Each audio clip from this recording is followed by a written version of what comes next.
Guys, OGL Schmidt here. This is first time winging it solo on a live stream, but won't be doing this for long. This is the Danny Lee OGT birthday live stream. He turned 47 today.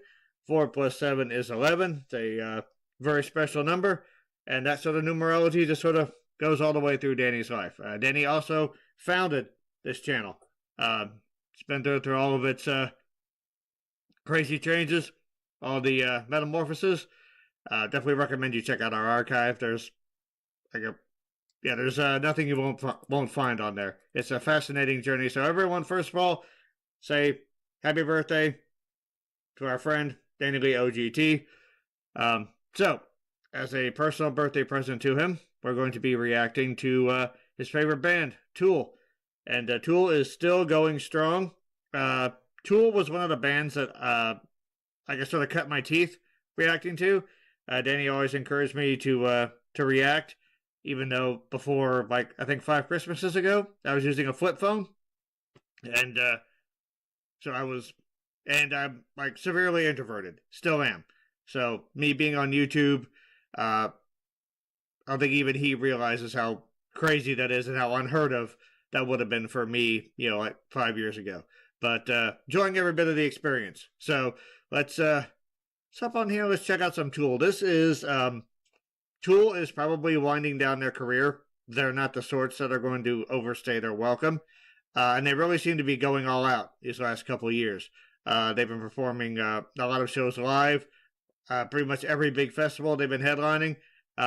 Maynard even had the I don't remember what it was called, but it was like his other 2 bands, A Perfect Circle and Pussifer and Primus.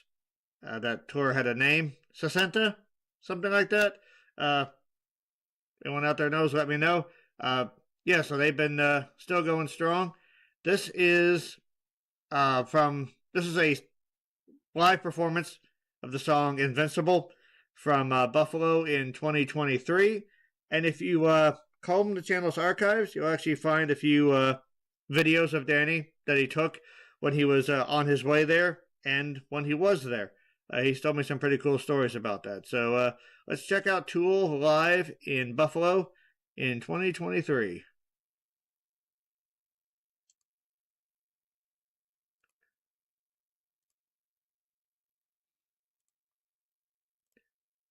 Thank you very much, Buffalo.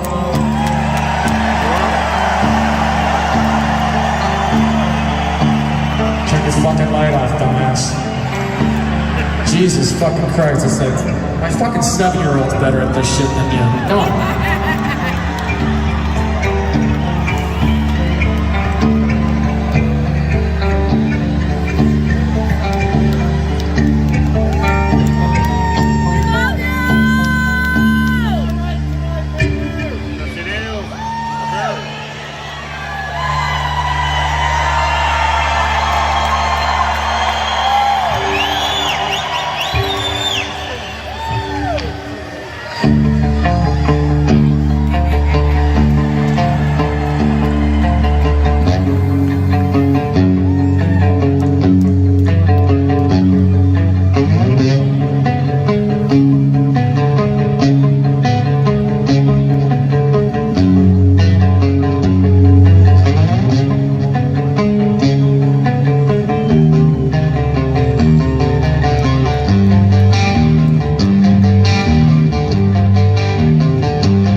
comments. First of all, I love getting this up close look at Adam while he plays this. Couple cool things I like about Tool. Tool. I love how they're not in any hurry to get their point. They know how to build an intro. They will take their time. They've got a very particular way of doing it. I sort of like how Adam and Justin are very synced up in the this opening, and they like it. Sometimes it's hard to their parts cross over sometimes. Justin likes to play high on his bass. Adam likes to play low on his guitar. So some parts you think are on guitar are actually on bass, and vice versa. But it's that interplay that is so compelling about Tool's sound, and then of course how they sync up with Danny. Not not our Danny, but their Danny Carey, the GOAT. Absolutely amazing drummer, 60 years old, still killing it.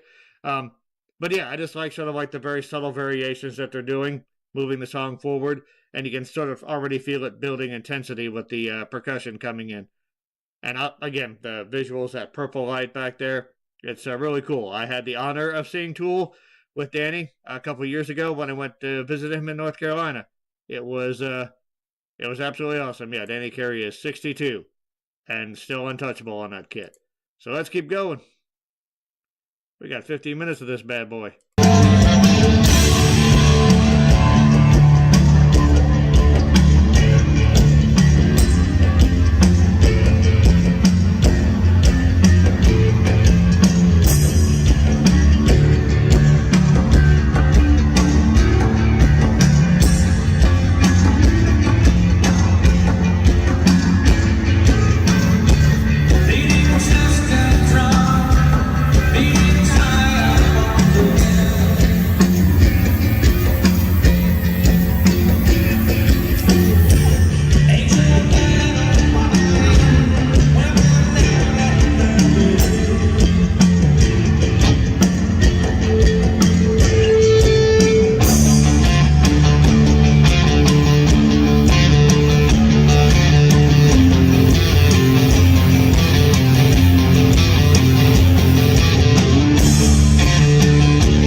Oh, shoot. Let me move that forward. I don't know what happened, but what I was going to say was that Adam is not there to perform any gymnastics routines or to impress you with his footwork. He is going to play his instrument. I always loved Adam's style. It's very he can play conventional lead really well, and he's a great chugga guy. Tony Iommi would be proud, but he also has this palette of bizarre sounds that are just out of this world, like the sucked into a black hole sound. And Justin, much more of a rocker. I always liked Justin's look. He just the aging rocker. He has that look just down. And I sort of like how he's the more animated of the two, where Adam is just sort of, like Danny called him, the royal guard. He's just staying there, not going to move. I also want to appreciate the fact that Maynard's in the background. He's removing the ego. Usually the rock frontman wants to be out on the stage with all the eyes on him. Maynard's letting the band take the spotlight. And I also like the fact that his voice he's got that very nasal focus to his sound, which allows him to cut through all of this wall of sound that these guys are generating. They make a lot of noise for three people. So you definitely need to have that a voice that can pierce that. So you basically have them setting the stage and Maynard narrating the story with his voice, which is awesome. Now,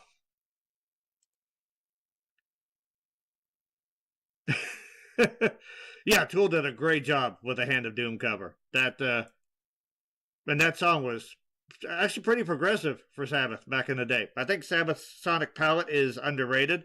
They actually could do a lot of different stuff, bluesy stuff, jazzy stuff, just like very complex proggy stuff.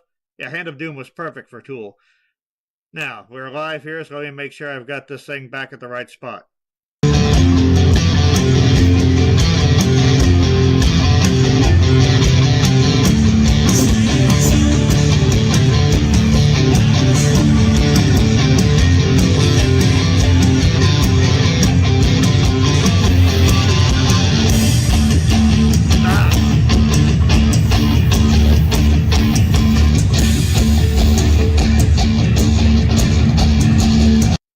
Subtle but sudden. I love that transition.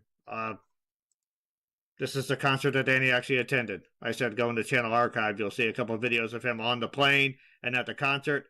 Yeah, awesome.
Sneak one more pause in here. I love how Danny Carey is the engine for a lot of these grooves.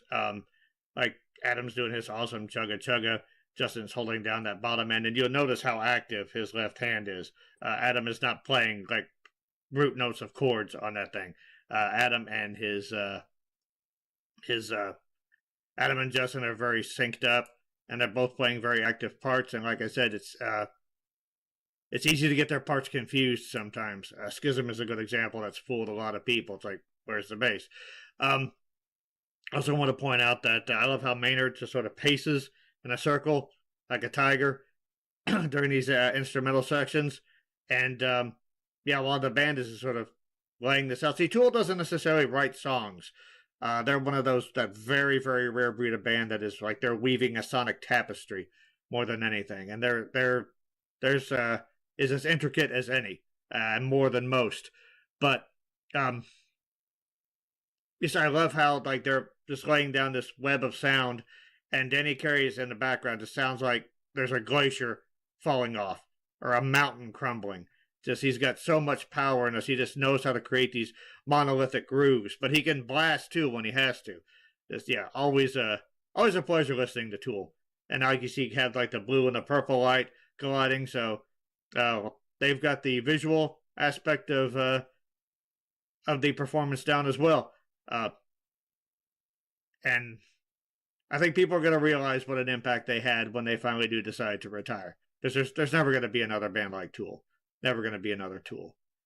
So let's keep going.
Okay, another awesome badass transition from Tool here. I like this visual.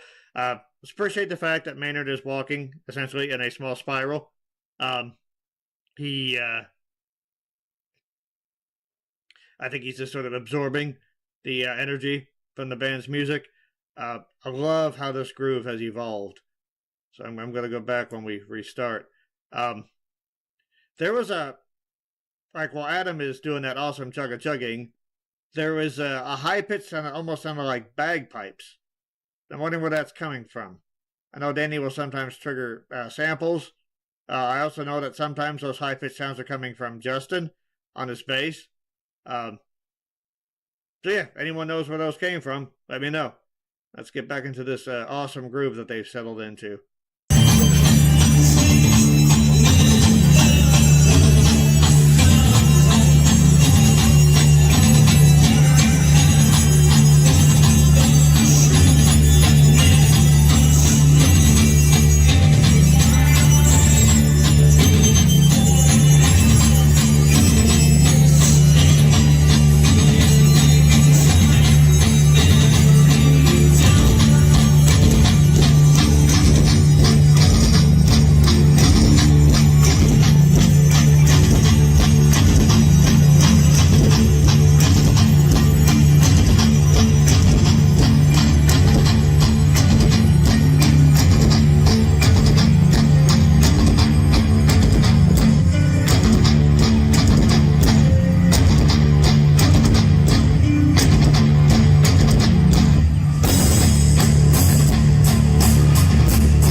He's got a souvenir.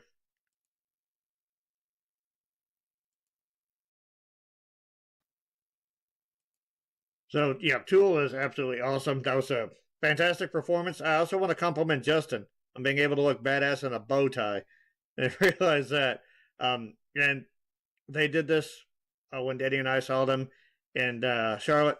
The fist bump afterwards. I always thought that was cool. Just no hugging, no grandstanding. Just boom, boom. Very professional. Nice job, guys. Yeah, those are guys that have been together for a while.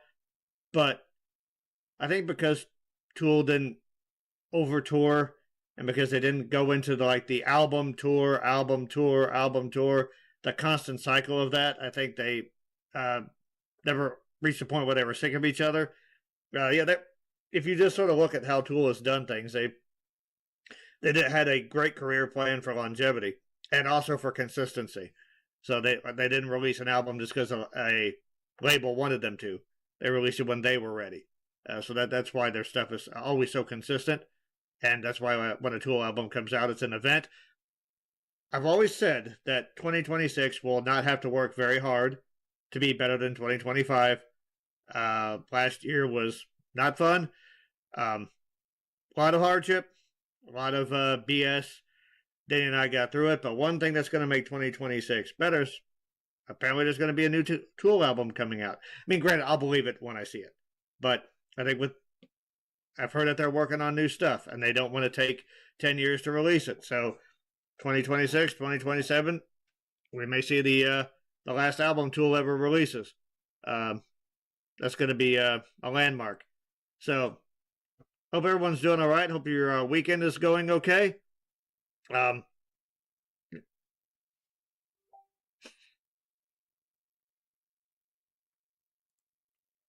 just bear with me. Look at this. I got something here.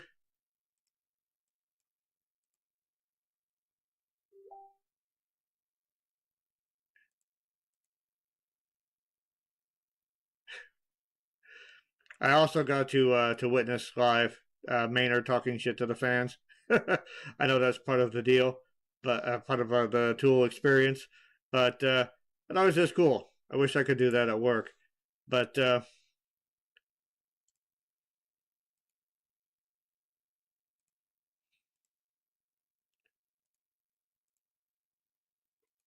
at what we got here. Appreciate you wearing yours throughout the flight as well. Push it out. Huh? Push this out. Oh my God. We're moving. Tiffany likes my post. Yeah, you just Ladies and gentlemen, your seatbelt must be securely fastened at this time. To fasten, insert the metal tip into the buckle, tighten by pulling on the strap so it's low and tight across your lap. To release the belt, lift the top of the buckle. Please remain seated with your seatbelt securely fastened whenever the seatbelt sign is on.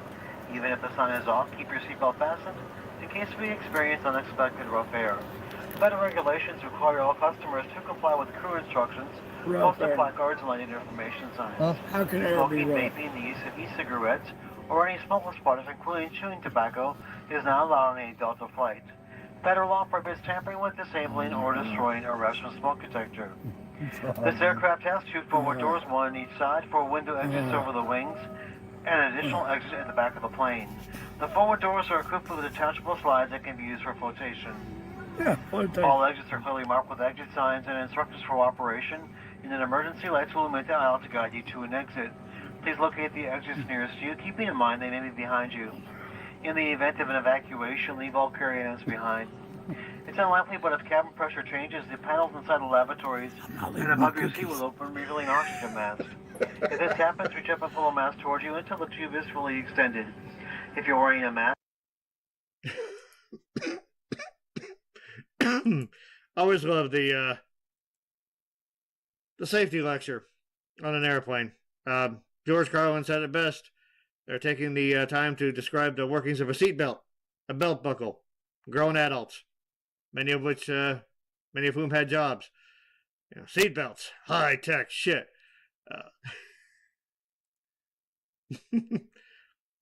Yeah, you do what you can to get through the flight. You know,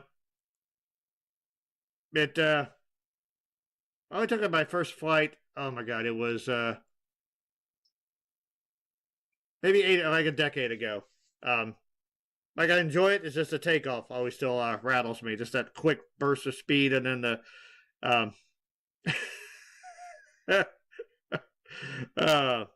well,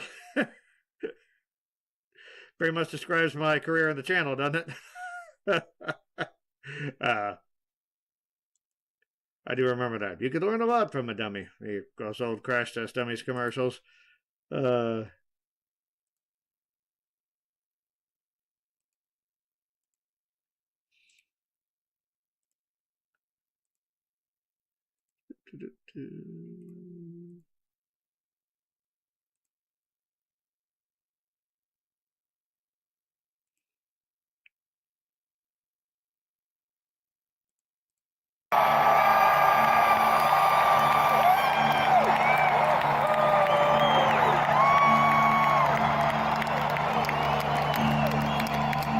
those of you who were not stupid and got thrown out already, the rest of you may now take out your stupid cell phones and film this last song.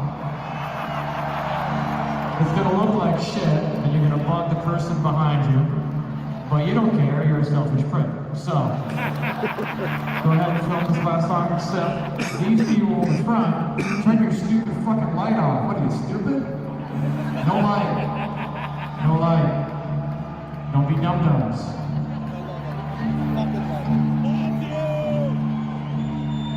Thank you very much, Buffalo.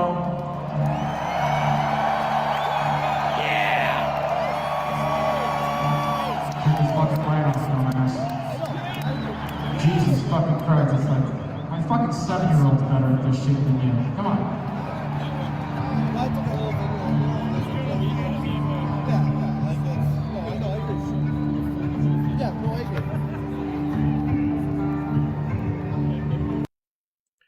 Yeah, so for those of you that would have any doubt whether or not that was actually footage that Danny took, there is absolutely no mistaking that laugh.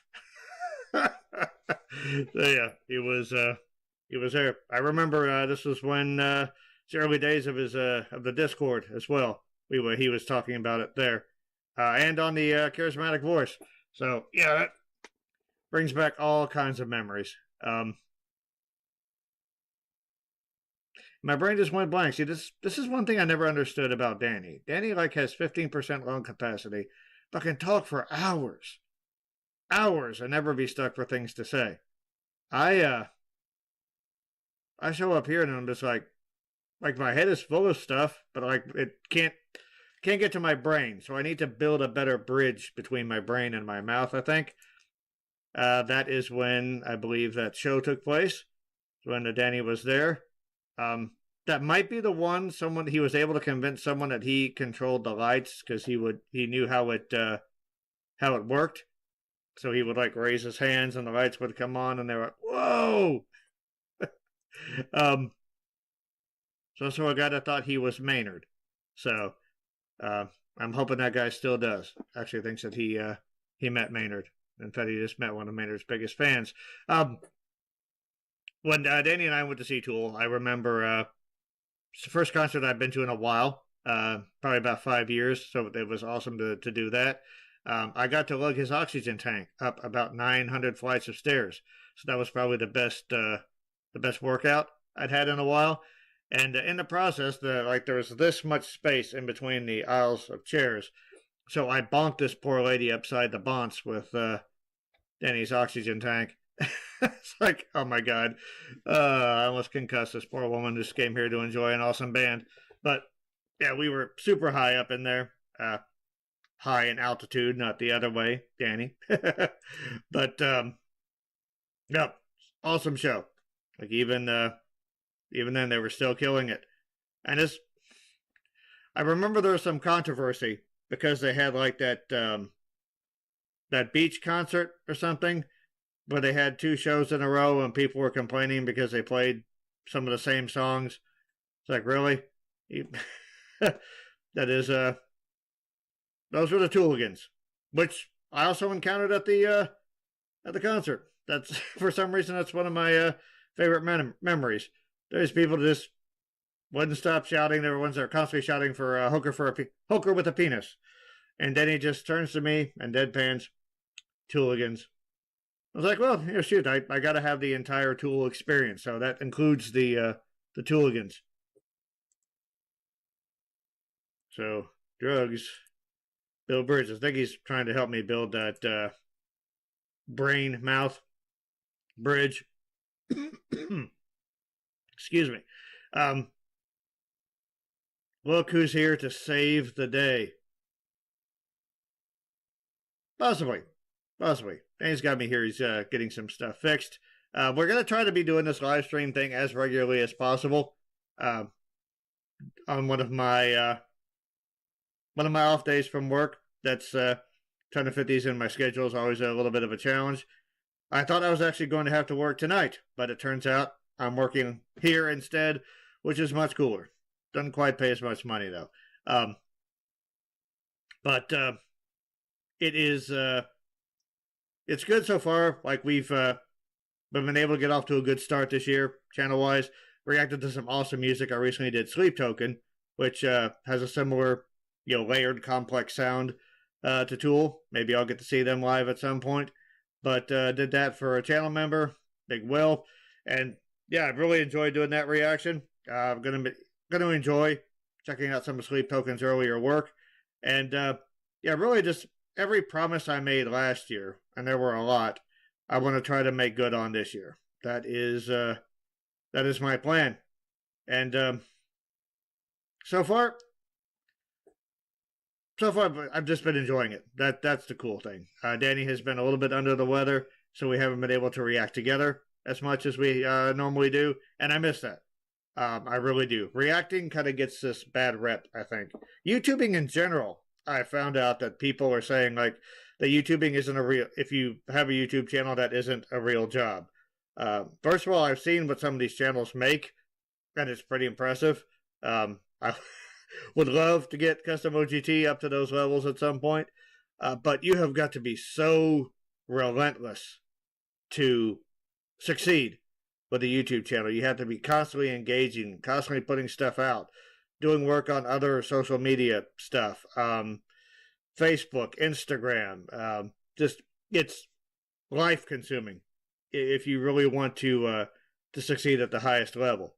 So like I don't. It's a lot more. It's demanding in different ways than just a 9 to 5 where you go in, you do what you're told, and then you leave. It's sort of like being on call a lot of times, and reacting in general. Like I always used to think that reaction content was lazy at best and parasitic at worst. People just using someone else's content and adding minimal originality to it to try to squeeze out a few bucks. Then then my ass was saved by a reaction channel. Charismatic voice, Elizabeth Yaroff. That I was having a very bad time mentally, and that was I don't even remember. It was the Kingdom reaction by Devin Townsend. Yeah, we're doing all right. It's peaks and valleys, but we're having more peaks, and you see if you can see there. We had a valley, but we're on our way back up. Probably thank Sleep Token for that a little bit. But, I checked out the Kingdom reaction, and I loved Elizabeth's enthusiasm and her knowledge of music. So I just kept checking out more stuff, and it was the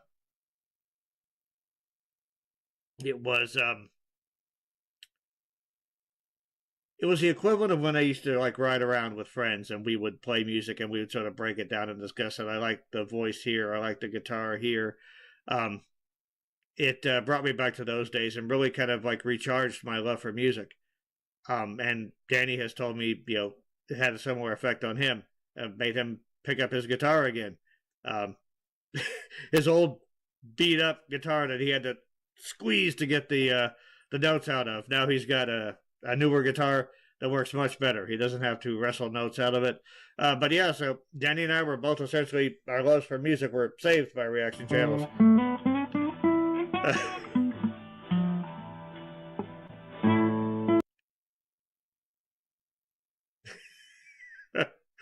Danny likes to give me shit for sleeping a lot.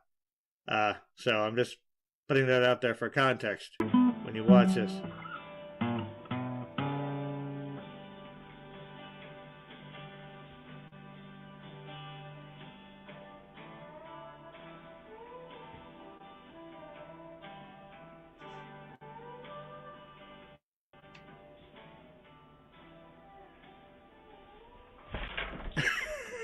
I fell asleep there again. I'm sorry. Yes, you did. I don't know what's next. Uh-oh. There's the entrance. I see a cat. Ordinary.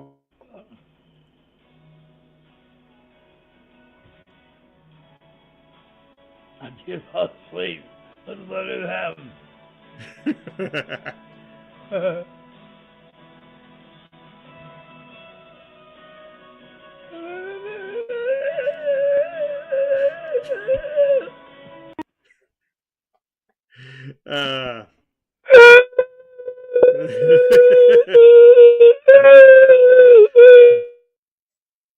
There's seals at both of our doors now trying to get in to mate. I always loved Ordinary World. I always thought that was a pretty guitar lick. Dad, you fall asleep to it. How's it going, Mr. What Rich? is it? I don't know, man. Leave my wrench alone. And he's gone.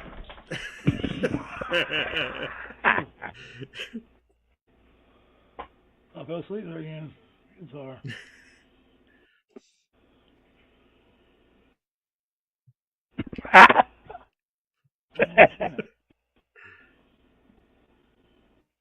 Ordinary.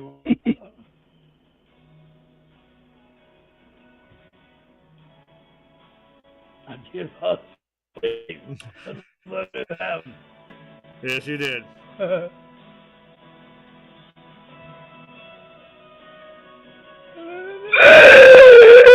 Whoa, damn.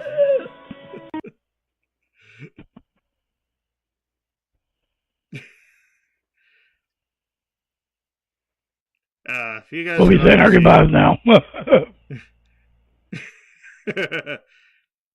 You guys can only see behind the scenes. There's so much amazing stuff that we haven't had a chance to record. There's a John Farnham reaction where a guy was just like absolutely shredding on a harmonica, and Danny was absolutely going nuts, doing flips in his chair and shit. And we couldn't salvage that because there was no audio. So we probably should have saved the footage. But yeah, those are beautiful picture. The ocean gives the impression of tranquility, but beneath those waves, there's wars being waged. I love the ocean. I could never go in there because I know too much about the stuff down there that can kill you. And it won't matter at all, I'm sure.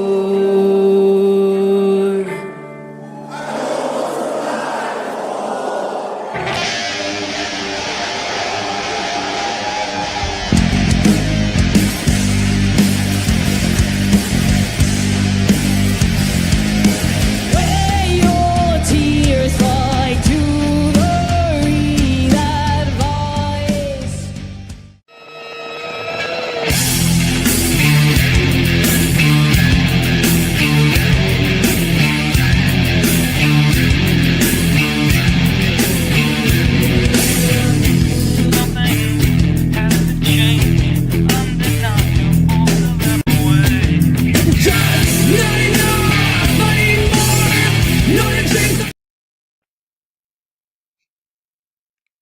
Mental health is real. Buy my new record. Send more money.